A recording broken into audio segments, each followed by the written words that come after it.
প্রধান উপদেষ্টা ঘোষিত সময় অনুযায়ী জাতীয় নির্বাচনের প্রস্তুতি নিচ্ছে নির্বাচন কমিশন। ইউএনডিপি প্রতিনিধি দলের সঙ্গে বৈঠক শেষে সাংবাদিকদের একথা জানান ইসি সচিব আখতার আহমেদ। এদিকে ভোটার তালিকা হালনাগাদ ও নির্বাচনী ব্যবস্থাপনায় সক্ষমতা বৃদ্ধি, প্রশিক্ষণ ও প্রযুক্তিগত বিষয়ে ইসিকে সহায়তা করতে রাজি হয়েছে ইউএনডিপি। ফারজানা আক্তারের প্রতিবেদন।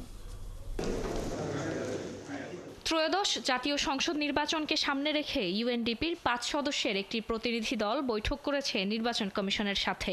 প্রতিনিধি দলটির নেতৃত্বে ছিলেন ইউএনডিপির আবাসিক প্রতিনিধি স্টেফন লিলার। দলটি প্রথমে প্রধান নির্বাচন কমিশনার এএমএম নাসির উদ্দিনের সঙ্গে বৈঠক করেন।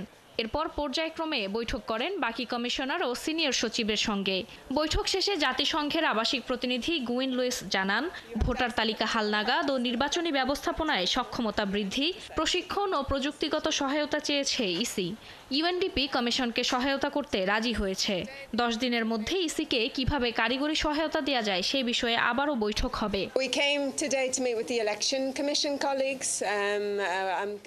নির্বাচন কমিশনের সাথে আমরা সৌজন্য সাক্ষাতে এসেছি।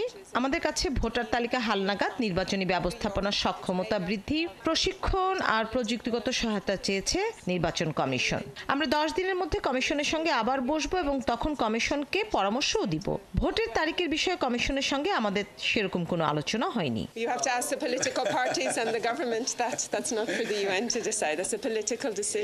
ব্রিফিংয়ে সাংবাদিকদের প্রশ্নের জবাবে ইসি সচিব বলেন, প্রধান উপদেষ্টা ঘোষিত সময় অনুযায়ী জাতীয় নির্বাচনের প্রস্তুতি নিচ্ছে নির্বাচন কমিশন। সহযোগিতাটা হচ্ছে আপনার টেকনোলজিক্যাল এবং আমাদের হার্ডওয়্যার সফটওয়্যার যে অ্যাসপেক্টটা এবং প্রশিক্ষণগত, আমরা যে এক্সচেঞ্জ অফ আইডিয়াস হতে পারে, আমাদের ক্যাপাসিটি বিল্ডিং এর হতে পারে। আমাদের প্রস্তুতিটা হচ্ছে আমাদের যে প্রধান উপদেষ্টা মহোদয় যে উইন্ডোটা দিয়েছেন সেই উইন্ডো নিয়ে আমরা কাজ করছি।